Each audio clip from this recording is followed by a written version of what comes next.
بسم الله الرحمن الرحيم. الحمد لله رب العالمين، والصلاة والسلام على سيد الأنبياء والمرسلين محمد وعلى آله وصحبه أجمعين. أما بعد، فقد قال الله تبارك وتعالى في كلامه المجيد والفرقان الحميد: فلا تهنوا ولا تحزنوا وأنتم الأعلون إن كنتم مؤمنين. صدق الله العظيم. اللهم صل على سيدنا ومولانا محمد عبدك ورسولك، وصل على المؤمنين والمؤمنات والمسلمين والمسلمات. اللهم صل على سيدنا ومولانا محمد عبدك ورسولك، وصل على المؤمنين والمؤمنات والمسلمين والمسلمات. اللهم صل على سيدنا ومولانا محمد عبدك ورسولك، وصل على المؤمنين والمؤمنات والمسلمين والمسلمات.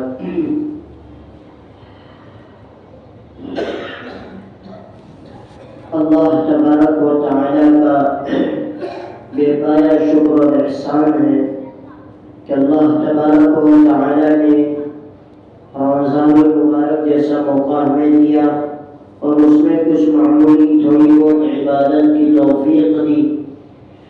لیکن مسلمان صرف رمضان کے لیے نہیں ہے، یا نمازیں روزہ یہ صرف رمضان کے لیے نہیں ہے، بلکہ ہمیں کوئی زندگی اللہ کے حکموں کے مطابق، رسول اللہ صلی اللہ علیہ وسلم کے طریقوں کے مطابق گزارنا ہے. اسی لیے یہ رمضان کا مہینہ دیا جاتا ہے. اب ہمیں اپنی پوری زندگی کو اللہ کے حکموں کے مطابق گزارنا ہے، تو اس کے لیے کسی پیشوا کی، کسی آئیڈیل کی ہمیں ضرورت ہوگی، وہ ہے قرآن. اب ہمیں یہ لگتا ہے کہ قرآن نے صرف 2-4 احکامات بتائے، 2-3 چیزیں بتا دی، ختم.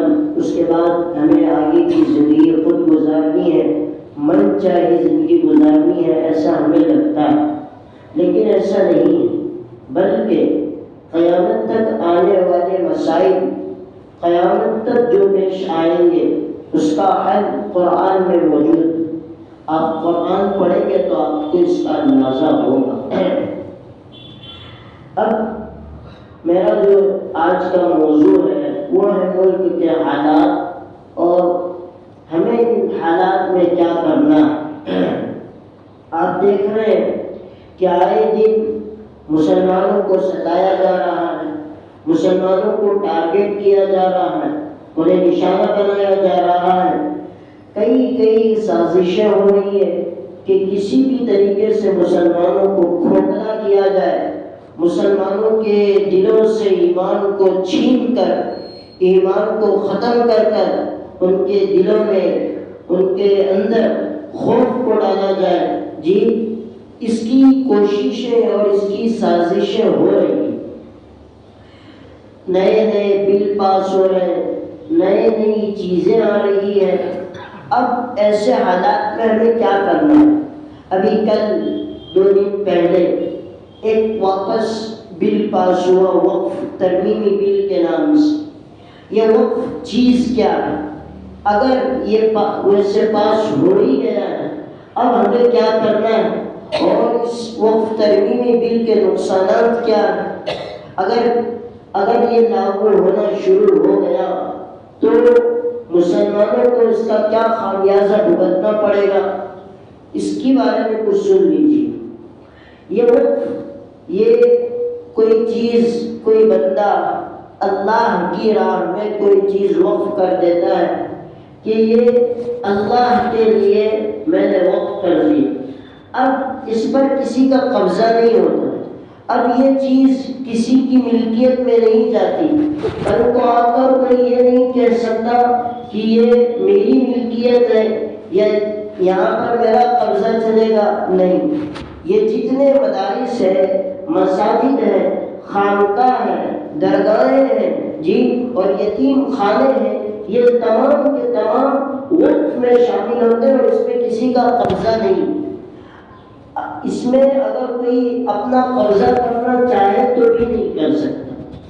یہ مساجد جو ہم بیٹھے ہیں، اگر مسجد کی کمیٹی بھی اس میں کوئی کچھ نہیں کر سکتی، یہ وہ الگ چیز۔ اب جو بل لایا جا رہا ہے، جو مسلمانوں کو تکلیف دینے کے لیے ایک پلاننگ کی جا رہی ہے، اس کا مقصد کیا ہے؟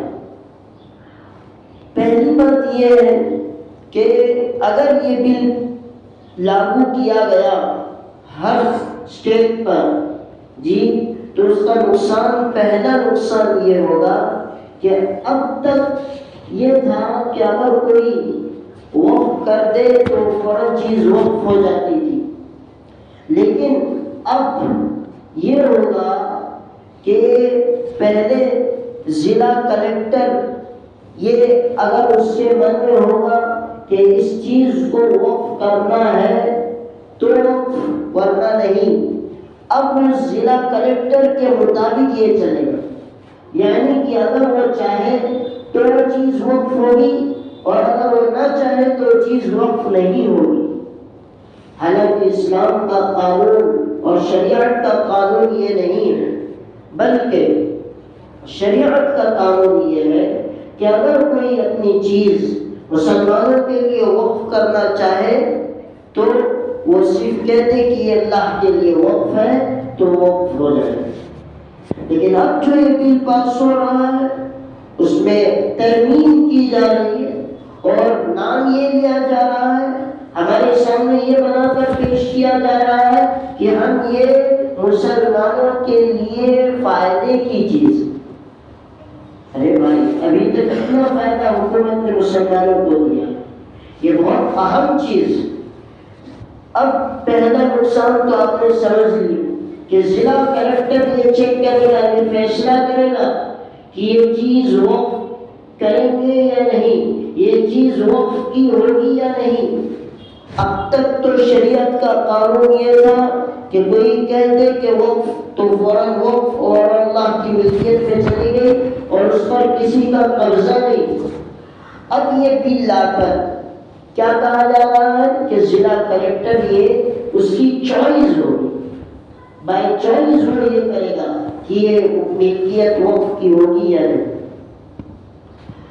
بہت سنگین معاملہ ہے، لیکن قرآن ہمیں ایسے حالات میں کیا کرنے کی اور کیا چیزیں، کیا رہنمائی دیتا ہے۔ ایک جگہ قرآن میں جو میں نے خطبے میں بھی آیت پڑھی تھی، اللہ تبارک و تعالیٰ ارشاد فرماتے ہیں وَلَا تَهِنُوا وَلَا تَحْزَنُوا وَأَنْتُمُ الْأَعْلَوْنَ إِن كُنتُم مُؤْمِنِينَ، کہ تم غمگین مت ہو، غمزدہ مت ہو، خوف نہ کرو، تم ہی کامیاب ہوں گے اگر تم سچے مومن۔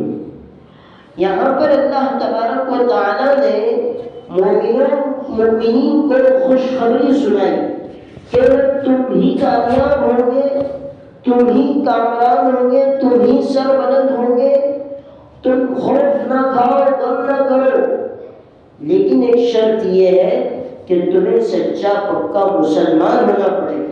صرف رمضان کے لیے نماز نہیں، صرف رمضان کے لیے اللہ کی عبادت نہیں ہے، بلکہ ہماری پوری زندگی اسلامی شریعت کے مطابق، اتباع رسول کے مطابق ہونی چاہیے، ورنہ اگر ہماری زندگی شریعت کے مطابق نہ ہوگی، اتباع رسول کے مطابق نہیں ہوگی تو پھر ہمارے لیے نقصان ہی نقصان۔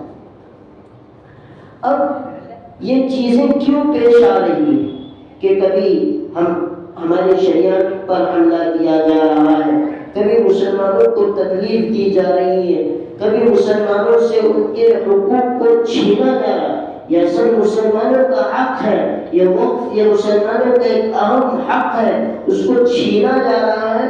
اس کی وجہ یہ ہے دوستوں کہ ہم سے ہماری غفلت چھوٹ نہیں رہی، اتنی چیزیں ہو گئی دوستوں۔ یہ بل 8 اگست سے چلا تھا اور کل کو یہ مکمل ہو ہے، لیکن ہماری غفلت ابھی تک ختم نہیں۔ ہمیں اب کیا کرنا ہے؟ مکمل اس کے خلاف بائیکاٹ کرنا ہے، احتجاج نکالنا ہے۔ اب اگر یہ بل اگر ہم پر لاگو ہو گیا، اللہ نہ کرے اللہ نہ کرے، ایک نقصان تو آپ نے سن لیا، اور دوسری چیز یہ ہے کہ یہ بل مرکزی حکومت کو یہ اجازت دیتا ہے کہ اب تک اس وقت بورڈ میں صرف مسلمان لوگ تھے، اب یہ بل مرکزی حکومت کو یہ اجازت دیتا ہے کہ ایک غیر مسلم آفیسر بھی اس میں شامل کیا گیا۔ وقت بورڈ میں ابھی تک تمام کے تمام مسلمان تھے، کوئی غیر مسلم نہیں تھا، لیکن اب اگر یہ بل پاس ہوا اللہ نہ کرے تو پھر وقت بورڈ میں ایک غیر مسلم اور کم سے کم 2 غیر مسلم آفیسر آئیں گے۔ اب سوچیے، حکومت ان کی ہے اور حکومت ان کی ہے تو یہ حال ہو رہا ہے، ہر جگہ مسلمانوں کو ذلیل اور رسوا کیا جا رہا ہے۔ اب اگر وہ ہمارے وقت میں آئیں گے جو مسلمانوں کا حصہ ہے اور اس میں اگر وہ آئیں گے تو پھر وہ کیا کریں؟ پھر تو مسلمانوں کے لیے ہلاکت اور بربادی ہے۔ اور تیسرا نقصان دوستوں یہ ہے کہ اگر وقت بل پاس ہوا تو تیسرا نقصان یہ ہے کہ اب تک شریعت کا قانون یہ تھا کہ اگر کوئی مسلمان وقف کرنا چاہے تو کہہ دے بس کہ یہ اللہ کے لیے وقف ہے، اب اس پر کسی کا قبضہ نہیں۔ لیکن اگر یہ بل پاس ہوا خدا نہ خواستہ تو آپ کو ضلع کلیکٹر کے پاس جانا ہوگا، اپنی 5 سال کی آئیڈینٹی دکھانی ہوگی کہ میں 5 سال سے مسلمان ہوں اور میں 5 سال سے نمازیں پڑھتا ہوں۔ اب تب جا کر وہ ضلع کلیکٹر یہ طے کرے گا کہ یہ وقف یا آپ نے جو چیز وقف کی ہے یہ وقف کی ہے۔ ورنہ اگر اس کے جی میں آئے گا، اگر اس کے دل میں آئے گا تو وہ کہے گا نہیں ابھی آپ 5 سال کے نہیں ہو، بلکہ آپ 2.5 سال سے مسلمان ہو اور 2.5 سال نماز پڑھو اور روزے رکھو، پھر آپ کی چیز وقف ہو۔ یعنی کہ کھلی آزادی جو شریعت ہمیں دینا چاہتی ہے وقف کے سلسلے میں وہ بھی چھینا جا رہا ہے۔ اور نام یہ لیا جا رہا ہے دوستوں کہ ہم مسلمانوں کے ذہنوں سے جو ہمارے بارے میں بدگمانی ہے اس کو ختم کریں گے۔ جو لوگ سر سے پاؤں تک مسلمانوں کے بارے میں غلط ذہنیت رکھتے ہیں، مسلمانوں کے بارے میں بدگمان ہیں، وہ یہ کہہ رہے ہیں کہ ہم مسلمانوں سے بدگمانی کو ختم کریں۔ ہمیں سوچنے کی ضرورت ہے، ہمیں ہوش کے ناخن تھامنے کی ضرورت ہے کہ اگر ایسے حالات میں بھی ہم جاگے نہیں، اگر ایسے حالات میں بھی ہمارا زمین سویا رہا تو آگے چل کر ہمارے کیا حالات پیش آنے والے ہیں، ہماری نسلوں کو کیا خامیازہ بھگتنا پڑے گا، اس کے بارے میں ہمیں سوچنا چاہیے۔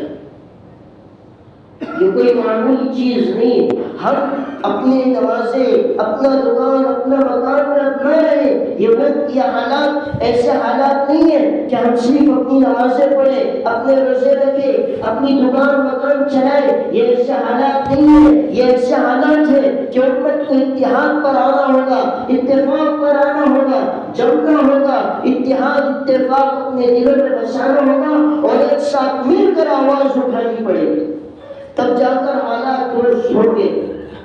اگر ہم نے اب بھی ویسی زندگی گزاری جیسی زندگی گزارتے آ رہے ہیں تو پھر دوستوں یاد رکھیے کہ ہماری نسلیں جو آئندہ آئے گی ان کا اسلام پر چلنا یہ لوگ مشکل کریں گے، اور اب بھی کر ہی رہے۔ یہ تو اللہ کا شکر ہے کہ اللہ نے ہمیں ایسے حالات میں رکھا ہے جہاں پر ایسی کوئی چیزیں نہیں ہوتی۔ آپ جائیے یو پی میں جائیے، دوسرے شہروں میں جائیے یا دوسرے اسٹیٹ میں جائیے، گھروں پر کب بلڈوزر چل رہا ہے معلوم نہیں۔ یہ ایسے حالات اس وقت ہندوستان کے، اور دوستوں یہ چیزیں اب کوئی بتا نہیں ہے، وجہ اس لیے یہ ڈر کہ لوگوں کے دلوں میں ڈر بٹھایا جا رہا ہے۔ حضور صلی اللہ علیہ وسلم سے صحابہ نے پوچھا کہ حضور صلی اللہ علیہ وسلم پہلے آپ دیکھتے تھے کہ صحابہ تھوڑے ہوتے تھے لیکن وہ ہزاروں پر غالب آ جاتے تھے، لیکن اب دیکھیے کہ مسلمانوں کی اکثریت دیکھیے کتنے مسلمان ہیں لیکن غیروں کے دلوں میں نہ خوف ہے نہ ڈر، خود ہمارے دلوں میں ان کا خوف اور ڈر بیٹھا ہے۔ اس کی وجہ حدیث میں ملتی ہے تو وہ یہ ہے کہ حدیث میں ہے کہ مسلمانوں کے دلوں میں، مسلمانوں کے کفار کے دل سے مسلمانوں کے بارے میں جو روب اور جو خوف اور دبدبہ تھا اس کو جو ختم کیا جائے گا وہ دو وجہ، اس کی دو وجہ ہوگی۔ ایک یہ کہ مسلمان دنیا سے محبت کرے گا اور آخرت سے بیزار ہوگا، موت سے نفرت کرے گا، حب الدنیا وکری الموت، اس کی وجہ ہوگی۔ آج ہمارے دلوں میں دنیا کی کتنی محبت ہے اور موت سے ہم کتنا بھاگتے ہیں، اس کی وجہ موت ایک اٹل حقیقت ہے۔ اس لیے ہمیں اب جبکہ ایسے نازک موڑ میں، جبکہ ہر طرف مسلمانوں کو ستایا جا رہا ہے، مسلمانوں کو تکلیف دی جا رہی ہے، اب تو ہمیں جاگنا ہے، اب تو ہمیں ایک صحیح سمت میں چلنا ہے۔ علماء جو کہہ رہے ہیں اس پر چلنا ہے، علماء جو آگے احکامات آگے چیزیں بتلائیں گے اس پر چلنا ہے، نہ یہ کہ کسی دوسرے کی چیز ماننی۔ اب دیکھیے یہ بل پاس ہو گیا ہے اور کل یا پرسوں شاید یہ بل پاس ہوا، اب کہیں ایسا نہ ہو کہ اللہ نہ کرے کہ ہر اسٹیٹ میں یہ بل خدا نخواستہ پاس ہو جائے اور اس پر عمل شروع ہو جائے۔ پہلی چیز دوستو یہ ہے کہ اب ہمارے بڑے جو کہیں گے، مسلم پسند لا بورڈ کی جانب سے اگر کوئی اعلان ہوگا یا علماء جمعیت علماء ہند کی جانب سے اگر کوئی اعلان ہوگا تو ہمیں اس میں اس بل کی مخالفت میں تو ہمیں اس میں اپنا حق لگانا ہے، وہ چاہے جان کے اعتبار سے ہو یا مال کے اعتبار سے ہو، اس میں اپنا حق لگانا ہے۔ اور دوسرا یہ دوستوں کہ دعائیں کرنی، دعائیں یہ مومن کا ہتھیار ہے، دعائیں یہ ہمیں آپ دعائیں کریں گے ایسا نہ سمجھیے کہ ہماری دعا کیا قبول ہوگی۔ اللہ کہتا ہے کہ تم مجھ سے مانگو میں تمہیں دوں گا، اب جب اللہ کہہ رہا ہے کہ میں تمہیں دوں گا تو اور کس کی بات سننی؟ تو ہمیں دعائیں کرنی۔ آج ہم سے دعا نہیں ہوتی، دعا خود کرنی ہوتی، نہ یہ کہ کوئی آ گیا تو حضرت دعا کیجیے، مولانا صاحب دعا کیجیے، خود اپنے لیے دعا کریں، امت کے لیے دعائیں کریں۔ تو دوستوں قرآن کا یہ اعلان میں نے آپ کو سنایا، وَلَا تَهِنُوا وَلَا تَحْزَنُوا وَأَنْتُمُ الْأَعْلَوْنَ إِن كُنتُم مُّؤْمِنِينَ، کہ تم خوف نہ کرو، غمگین نہ ہو، تم ہی کامیاب ہوں گے اگر تم سچے پکے مومن۔ سچے مومن ہونے کی یہاں جو شرط ہے، یہ شرط ایسی ہے کہ ہمیں پکا مومن ہونا پڑے گا، پھر جا کر غم نہ ہوگا، ہمارے دلوں ہمارا روح دوسروں کے دلوں میں ہوگا۔ اگر ہم سے نمازیں ہی نہیں پڑھی جا رہی تو ہم یہ گمان کر ہی نہیں سکتے کہ ہمارا خوف سامنے والے کے دلوں میں ہو۔ اور ایک چیز دوستوں جو بہت اہمیت کے حامل ہے وہ یہ ہے کہ اپنا مسلم لیڈر چنے۔ ہم یہ چاہ رہے ہیں کہ فلاں جو غیر مسلم ہے وہ ہمارے خلاف، وہ ہمارے مطابق لڑے، وہ جا کر ہماری سفارش رکھے، یہ ایسا کبھی نہیں ہو سکتا۔ یہ ایک سکے کے دو رخ ہیں، یہ کوئی الگ پارٹی اور الگ چیز نہیں ہے۔ ہمارا مسلم رہنما ہونا چاہیے، لیڈر ہونا چاہیے جو ہماری آواز وہاں تک پہنچائے، ہماری آواز کو وہاں تک لے جائے۔ یہ ہمارا مسلم ایک لیڈر ہونا چاہیے۔ ہم کسی سے یہ گمان کریں، کسی کانگریس پارٹی سے، کسی دوسری پارٹی سے یہ گمان کریں کہ وہ ہماری آواز وہاں تک پہنچائیں گے تو یہ گمان ہی غلط ہے۔ وہ ہمیشہ مسلمانوں کے بارے میں غلط ہی سوچیں گے تو آپ کے بارے میں کیا پہنچائیں گے؟ تو ہمیں چاہیے کہ ہم ایک مسلم لیڈر چنیں، اپنا ایک مسلم لیڈر ہو، اور ایسے نازک حالات میں علماء جو کہیں گے، اوپر سے جو علماء کہیں گے اس کے مطابق ہمیں چلنا ہے اور دعائیں کرنی ہے. دعائیں یہ بہت ضروری چیز، دعائیں کر کر اللہ سے منانا ہے، اللہ کو منانا ہے کہ اللہ مسلمانوں پر جو حالات آ رہے ہیں اللہ اس کو دور کر.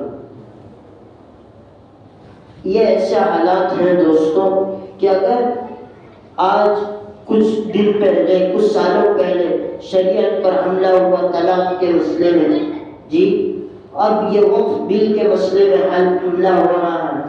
آئندہ چل کر اور ہماری اذانوں پر پابندیاں لگائی جا رہی ہیں، ہماری نمازوں پر پابندیاں لگائی جا رہی ہے، حجاب پر پابندیاں لگائی جا رہی ہے.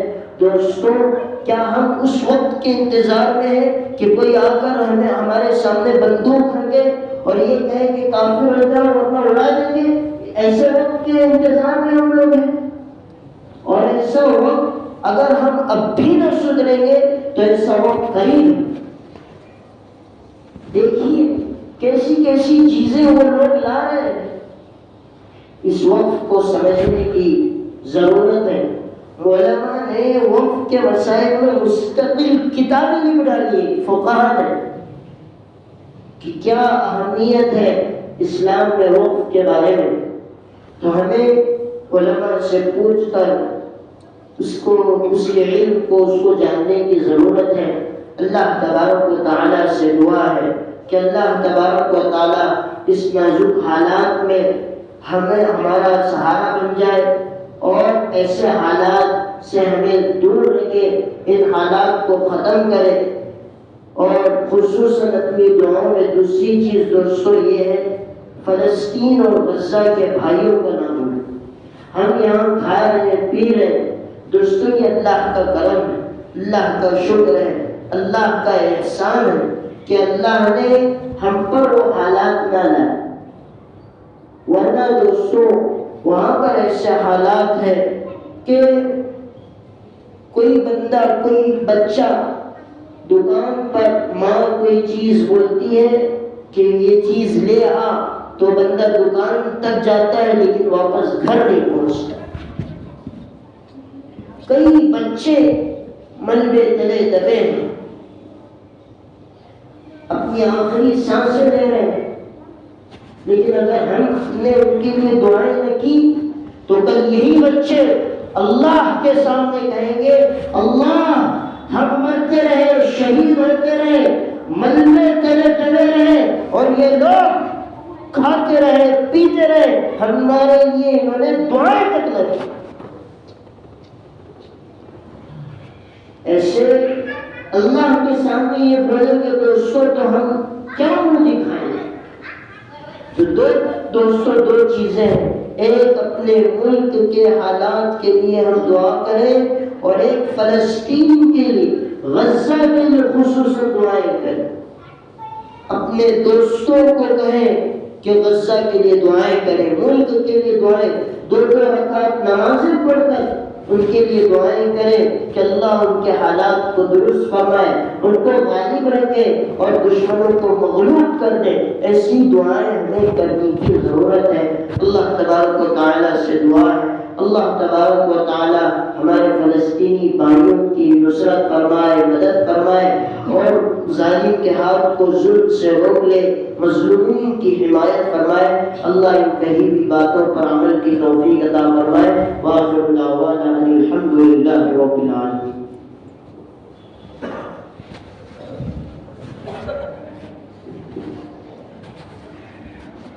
ذرا